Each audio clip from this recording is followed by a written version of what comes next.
radical left Democrats, and not that this should have anything at all to do with it. They're very unpatriotic and disloyal to our Constitution. It's my opinion that the court has been swayed by foreign interests and a political movement that is far smaller than people would ever think. It's a small movement. I won by millions of votes. We won in a landslide. With all the cheating that went on, there was a lot of it, but we still won in a landslide. Too big to rig. But these people are obnoxious, ignorant, and loud. They're very loud. And I think certain justices are afraid of that. They don't want to do the right thing. They're afraid of it. This was an important case to me, more as a symbol of economic national security, and also, I would say, just for our country itself, so important, because we're doing so well as a country. We've never done so well. The good news is that there are methods, practices, statutes, and authorities, as recognized by the entire court in this terrible decision, and also as recognized by Congress, which they refer to, that are even stronger than the IEEPA tariffs available to me as President of the United States. And in actuality, I was very modest in my ask of other countries and businesses because I wanted to do, and it's very important, I wanted to be very well behaved because I wanted to do anything, I didn't want to do anything that would affect the decision of the court, because I understand the court. I understand how they are very easily swayed. I want to be a good boy. I have very effectively utilized tariffs over the past year to make America great again. Our stock market has just recently broken 50,000 on the Dow, and simultaneously, and even more amazingly, broken 7,000 on the S&P, two numbers that everybody thought upon our landslide election victory could not be attained. Think of that. Nobody thought it was possible to do it within 4 years, and we did it in 1 year. They said, you'll never be able, you'll go back and you read the geniuses, read their statements, all of the Nobel Prize winners in economics. They said, no, you couldn't do it in 4 years. Well, we didn't do it in 4 years. We did it in 1 year. We broke every record in the book, and we're continuing to do so. Tariffs have likewise been used to end 5 of the 8 wars that I settled. I settled 8 wars, whether you like it or not, including India, Pakistan, big ones, nuclear, could have been nuclear.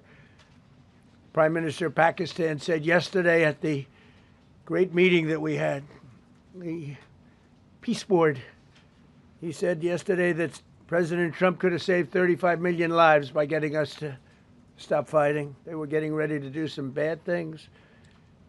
But they've given us great national security, these tariffs have. And together with our strong borders, reduced fentanyl coming into our country by 30%. When I use them as a penalty against countries illegally sending this poison into our country to poison our youth. All of those tariffs remain. They all remain. I don't know if you know that or not.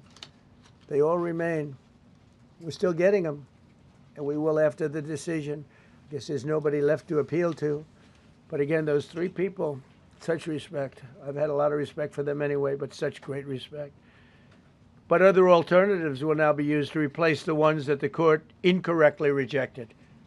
We have alternatives, great alternatives. Could be more money. We'll take in more money, and we'll be a lot stronger for it. We're taking in hundreds of billions of dollars. We'll continue to do so. To show you how ridiculous the opinion is, however, the court said that I'm not allowed to charge even $1. I can't charge $1. Can't charge $1. I would have used 1 penny, but we don't make the pennies anymore. We save money. Can't charge $1 to any country under IEEPA. Not $1.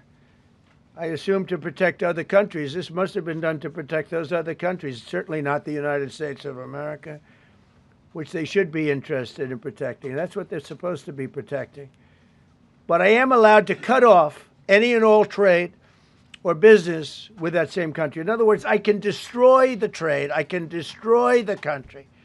I'm even allowed to impose a foreign country destroying embargo. I can embargo. I can do anything I want, but I can't charge $1. Because that's not what it says. And that's not the way it even reads. I can do anything I want to do to them, but I can't charge any money. So I'm allowed to destroy the country, but I can't charge them a little fee. I could give them a little two-cent fee, but I cannot charge under any circumstances. I cannot charge them anything. Think of that. How ridiculous is that? I'm allowed to embargo them. I'm allowed to tell them you can't do business in the United States anymore. We want you out of here. But if I want to charge them $10, I can't do that. It's incorrect. Their decision's incorrect. But it doesn't matter because we have very powerful alternatives that have been approved by this decision. You know, they've been approved by the decision for those that thought they had us. And they're saying that I have the absolute right to license, but not the right to charge a license fee. So think of that. I have the right to license, which is a very powerful word. In many ways, license is more powerful than tariffs. In fact, I was thinking about using it. But they came up with the idea that I can license, just like the people that were opposing me told them to do, but not the right to charge a license fee. Think of that. Who ever heard of such a thing? What license has ever been issued without the right to charge a fee? You get a license, you charge a fee. It's automatic, but not with this court.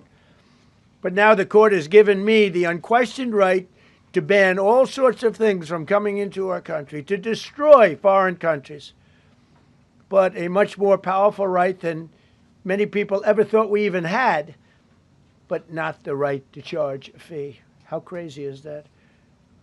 Our country is the hottest country anywhere in the world right now. And it was a dead country 1.5 years ago under an incompetent president. But now I'm going to go in a different direction, probably the direction that I should have gone the first time, but I read the language. I'm very good at reading language, and it read our way 100%, but now I'll go the way I could have gone originally, which is even stronger than our original choice. As Justice Kavanaugh, whose stock has gone so up, you have to see, I'm so proud of him, wrote in his dissent, although I firmly disagree with the court's holding today, the decision might not substantially constrain a president's ability to order tariffs going forward. So, think of that. The decision might not substantially constrain